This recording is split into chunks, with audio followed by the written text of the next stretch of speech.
کیا آپ نے کبھی سوچا اگر آج ہماری زندگی کا آخری دن ہو تو کیا ہم تیار ہیں؟ ہم روز پلانز بناتے ہیں، کل کیا کرنا ہے، اگلے سال کہاں جانا ہے، کس مال میں شاپنگ کرنی ہے، کس ہوٹل میں کھانا کھانا ہے، لیکن ایک پلان ہم کبھی نہیں بناتے، اور وہ ہے اپنی موت کی پلاننگ۔ موت جو نہ وقت دیکھتی ہے، نہ عمر، نہ وارننگ دیتی ہے اور نہ ہی مہلت۔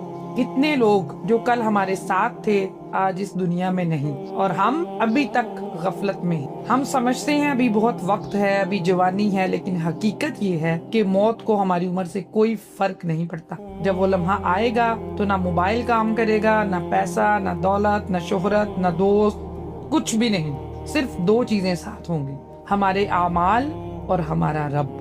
سوچیں اگر آج ہمیں اللہ تبارک و تعالیٰ کے سامنے کھڑا کر دیا جائے تو کیا ہم جواب دے سکیں گی؟ کتنی نمازیں چھوڑی، کتنے گناہ کیے اور کتنی بار توبہ کو ٹالا، لیکن ابھی بھی وقت ہے، جب تک سانس ہے، دروازہ کھلا ہے، آج ہی فیصلہ کریں اپنی زندگی کو بدلنے کا۔ نماز کی پابندی کریں، گناہوں سے توبہ کریں اور اللہ سے اپنا تعلق مضبوط کریں، کیونکہ ہم نہیں جانتے کہ اگلی سانس نصیب ہوگی یا نہیں۔ یاد رکھیں، موت اچانک آتی ہے، لیکن تیاری آج سے شروع ہو جانی چاہیے۔